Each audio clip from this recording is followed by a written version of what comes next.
Good morning, lovely. ZoëTwoDots here with some more Pokemon Go goodness for you, and today we are talking the 5-part impersonation series.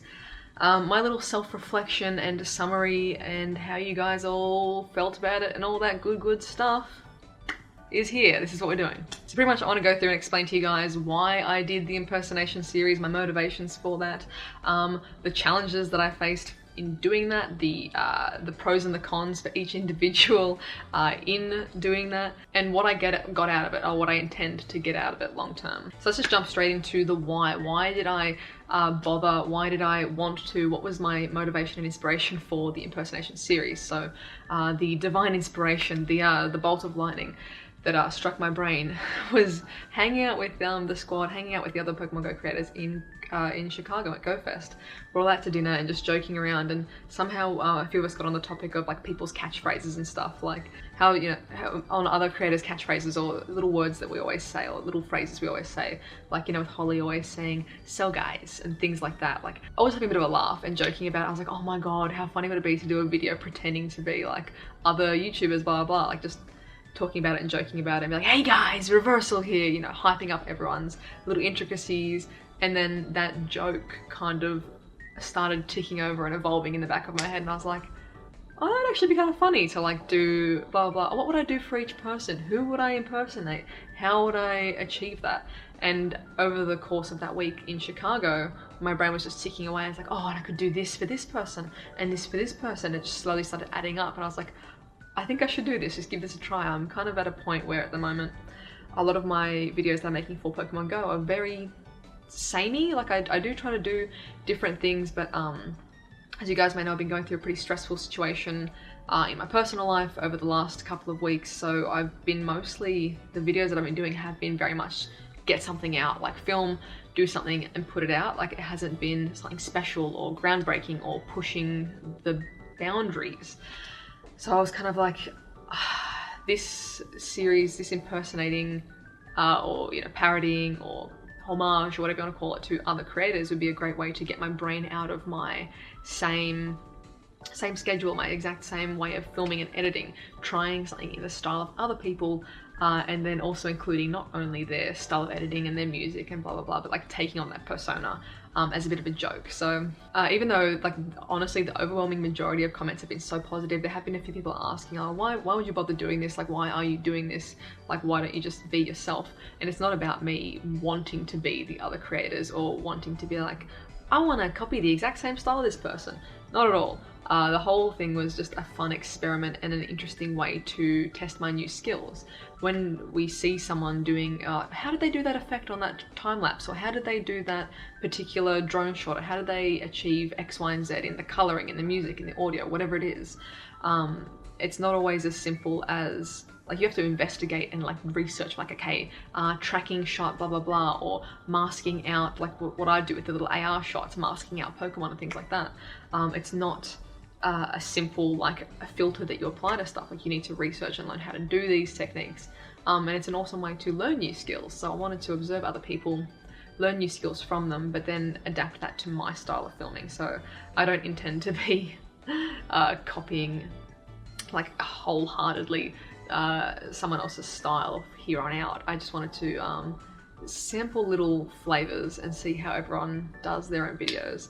And learn something new so that I can improve my videos. So I'm still me, I'm still doing ZoëTwoDots, but it was just a fun little experiment. Let's jump into the person by person breakdown. So let's just start with the order in which they came out. So Brandon Mystic 7 was up first.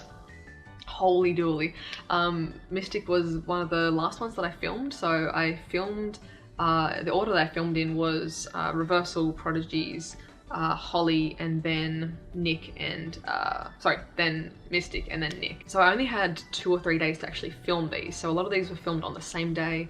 For example, for Nick and Mystic, I went out like on the exact same day, had my hair all done up as Mystic 7 and then got changed in the car park and restyled because I just didn't have the time physically to spend more time in the filming of it. So all 5 videos were filmed in like 2 and a bit days.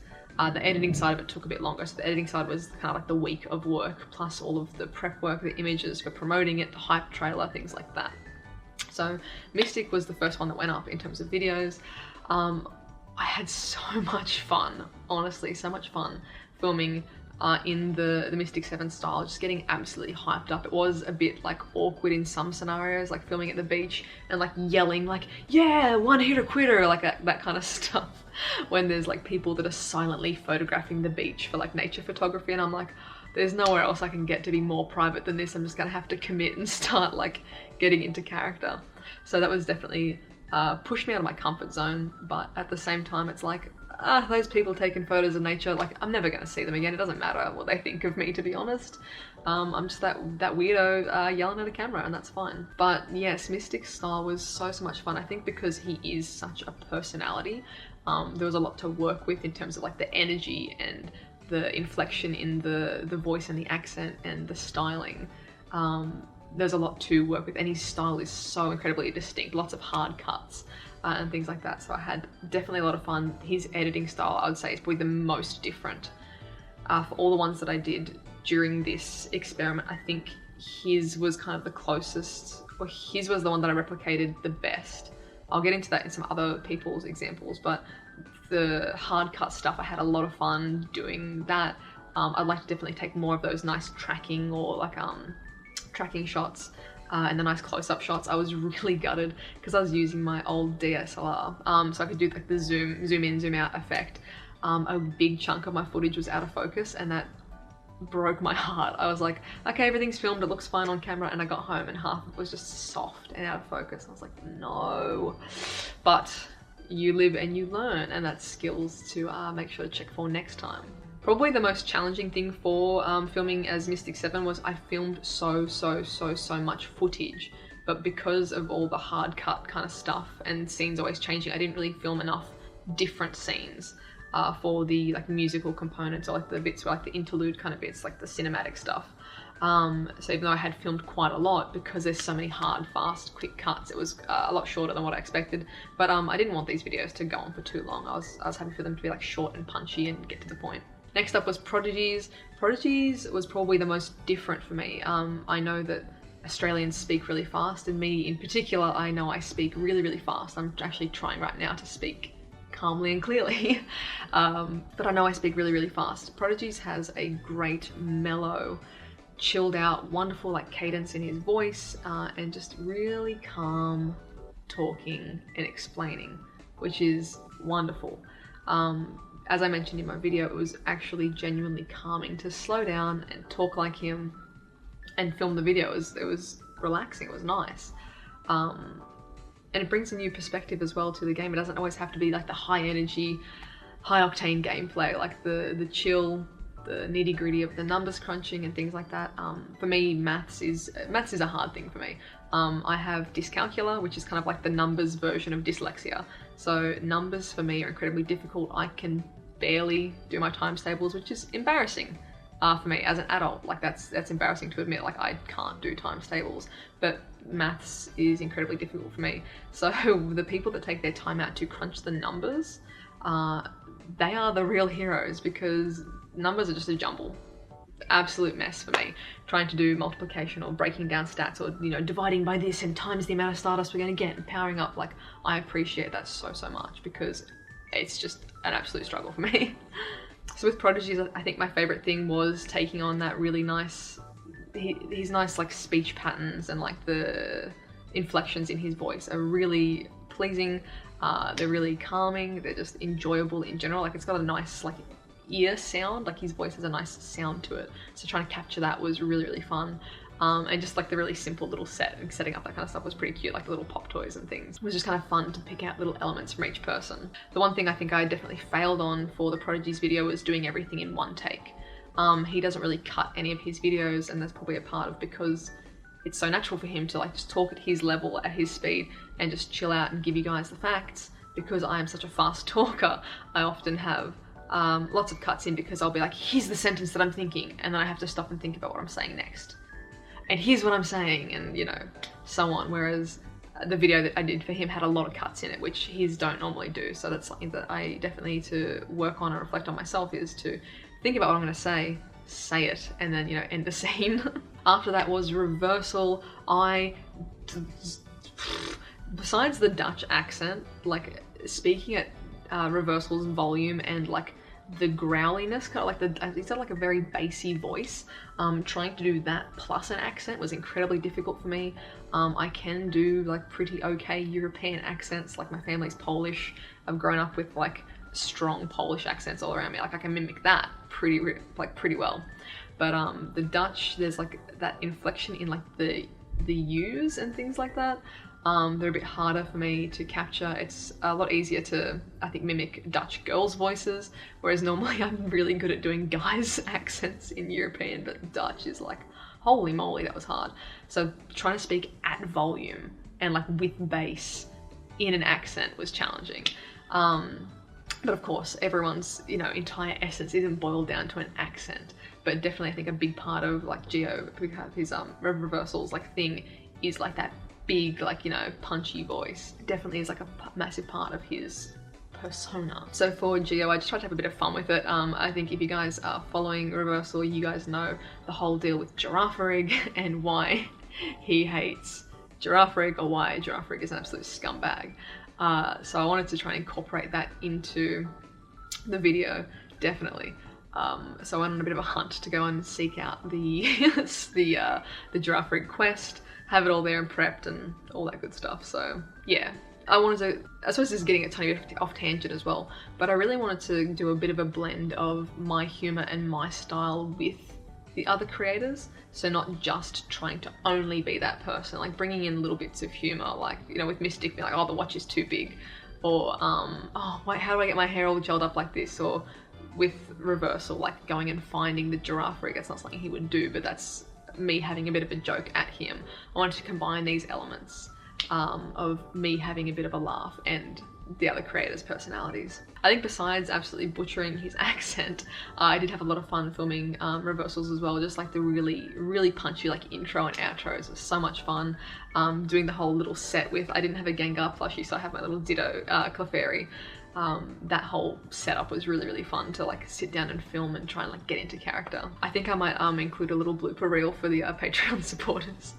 For there's a moment, because I was filming, it's a moment where I'm filming and I'm trying to get some stuff ready, and I've finished the entire video and I realized, like you can see my brain go, I realized that I filmed the entire video without wearing glasses. And that was like, because that was like the punchline for one of the little setups, and I was like, yeah, like you just see my brain snap on film. So I might include that for the Patreon supporters. You guys get a little sneaky peek behind the curtain of my stupidity, which is another great lesson to learn in getting your things prepared. Like I had them right there, but just sitting down and making sure I've got everything checked off before I get going. Oh my god. So yes, had heaps of fun filming that one too. After that was Holly. Holly's was heaps of fun. I had so much fun filming Holly's video as well. Again, she's got a very strong personality, so there's a lot to work with there. Visually as well, her style is very, you know, very obvious. The hair color, the you know, Matt Eyers Pokemon GO Philly t-shirt that she often wears, the Pikachu ears. There's a lot of things that are like on brand for Holly, which make it, I suppose, easier to replicate her visually. So I dyed my hair with the hair chalk. It was supposed to be like you get the dry chalk and you rub it on, but I'm like, that's gonna butcher my hair, like scraping that. So I ended up like getting a bowl and like smashing up the hair chalk, mixing a bit of water in, and then just like going absolutely crazy with it. That chalk was through my house and is still in the grout in my tiles in my bathroom. That chalk went everywhere. It's ridiculous. So it's still hanging about. I've still got like clothes that are a bit stained with that, but it's okay. It was all for a bit of fun. But yeah, Holly's got a lot of great, really, Holly has like a lot of really awesome elements that she's just got a history of. So like the egg hatch game, the visually with the Pikachu ears and things like that. The AR plus being a massive part of what she like brings into her videos. Pulling out these elements. Is this camera like leaning back again? Is it like falling off? Whoop. Bringing in those elements as well are very like distinct Hollyisms were very fun. I think the visual side of it as well was what was really fun for me, like dyeing my hair, doing the makeup and the winged eyeliner and all that jazz, getting the clothes together, the shorts, the proper Pokemon GO t-shirt and things like that. That was a lot of fun, just to like get into character. It's a very distinct character. Like you can almost cosplay Holly because she has a very distinct look. And the energy as well is really, really fun. Like she's got this like really chilled out but really positive vibe. That was fun to capture as well. Even I felt like when I was pretending to be Holly, I know a lot of her stuff is about like community-based things. When I was talking to the camera, I'm like, so guys, you know, I actually felt like a bit more like I was having a conversation with you guys than what I normally do. Like what I am now, I feel like I'm making a video for you guys to watch, but with the, so guys, you know, it's time to catch this one. It's genuinely like she's telling you and talking to the audience, and I kind of felt that like in a weird way. I was like, oh, this feels very close with the audience, which was really interesting, like an interesting way to bring the audience into your world and what you're doing. Last up was Nick. So training tips Nick. This one was really interesting. So I've often, like when I do like my nice cinematic stuff, like my Kyoto videos and things like that, when I get compliments, people saying like, oh, this is like girl trainer tips. I'm like, that's an awesome compliment. Like I love receiving stuff like that. And I know that when I put in the effort and do the nice cinematic stuff, we have a pretty similar-ish style.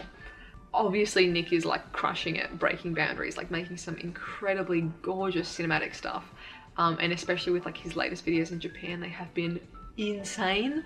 So definitely like another goal and a benchmark to like reach for and to observe and to learn from, because there's just some really nice simple touches that it's like, that technically is really nice, and I would love to learn how to incorporate that in my own style. But filming for Nick was tricky and easy. I really wish I pushed myself a little bit further with Nick's. I had a pretty clear goal of what I wanted to do for Nick, but I think I missed out a bit on capturing some of the personality stuff, because Nick is quite laid back and chill and in his videos, very calm delivery and things like that, a very like nuanced personality. So I at one point was like dropping the Nick persona to be, you know, to be Zoe and tell you guys about Newcastle and things like that. I wish I had kept up like the Nick voice, even though I was talking about Newcastle. I kind of went too far into the blending ZoëTwoDots into Nick, I think, in that bit. But a lot of the Nick stuff is just like, yeah, nuanced bits and pieces. Like there's iconic things like the floral pants and the skateboarding and the dad hat, and things like that, and never getting a shiny. Dropping my camera was not intentional, that was just by chance, which was just funny. Like when I was filming with Nick when we were in Japan, I think I've got it on one of my, I won't have it here, I won't be able to add it into the footage here, but there's a clip of us filming like a walking past shot, and as we're walking back towards our cameras, Nick's camera just like Kobe's off the edge, hits the ground. And I know that like the dropping the camera thing is a bit of like a funny joke, but that was just random timing. There's like little, you know, nuanced elements that are Nick. Those things visually I think were what was compensating for me not quite hitting the personality part of it. I don't know, maybe I'm being overly critical, but I think like Nick's was the one that I could have pushed myself a little bit further in doing. Really like taking a few more really nice cinematic shots, not just setting up the catch screen in front of like the pond. I think I should have gone out of my way to do more for that, but at the same time, again, I was on a time constraint of like 2 days to film these, so I don't want to be too overly critical of myself. But the fact that I can reflect on that and say, I wish I had done this, this and this, gives me fuel for the future for, okay, when I'm setting up this kind of shot, here's what I want to achieve. And that was the whole point of this series. The whole point of this series was to learn new skills, try new styles, like just learn some new things. Again, not to just copy or steal other people's styles or ideas, but to learn. As I said before, creativity doesn't exist in a vacuum. Someone's done it before, someone's doing it right now, and someone will do it in the future for anything, for any idea that's ever existed. There's almost no true, like, you know, divine inspiration. We don't just automatically have this thought and it's completely unique. Someone's probably already done it, someone might already be thinking it at the same time, and someone might think it in the future without even knowing about your idea. So I wanted to kind of harness the wealth of information and creativity that's floating out there, and just learn some new things. I don't want my channel to get stale. I don't want to get stuck in a habit, and I don't want to make stuff that's samey. Like, I want you guys to be able to experience and know that it's a ZoëTwoDots video every single time, but I want to always be bringing you guys something new and exciting, or showing you a new way to look at things, and even learning these new these new styles and these new editing tricks and things like that, I can, you know, bring my AR edits, like my classic ZoëTwoDots AR edits, into some of these new styles of things. So definitely looking forward to adding some new elements to my videos and adding what I've learned. As well, it was a really good insight into kind of the personalities of the other creators and what each creator brings individually, everyone's energy and everyone's style, and how everyone is like catering to a very different market. Like there's overlap. So if you're looking for someone cinematic, there's overlap in Mystic 7 and Trainer Tips. There's overlap in community spirit with Holly and Trainer Tips. There's overlap in science and stats and things with Trainer Tips and Reversal and Prodigies. All that kind of stuff. Like everyone's got their kind of pocket, and you know, you guys the consumer, you guys the followers, the subscribers probably subscribe to clusters of us. Some of you probably subscribe to all of us, but it was so interesting to see how, you know, these little bubbles of like demographics of what everyone's catering to and how their personality influences. That was really, really interesting for me. I just want to say a massive thank you as well to all of you guys, all of you who have been watching the videos, and absolutely just like the amount of positive responses these videos have had has been overwhelming.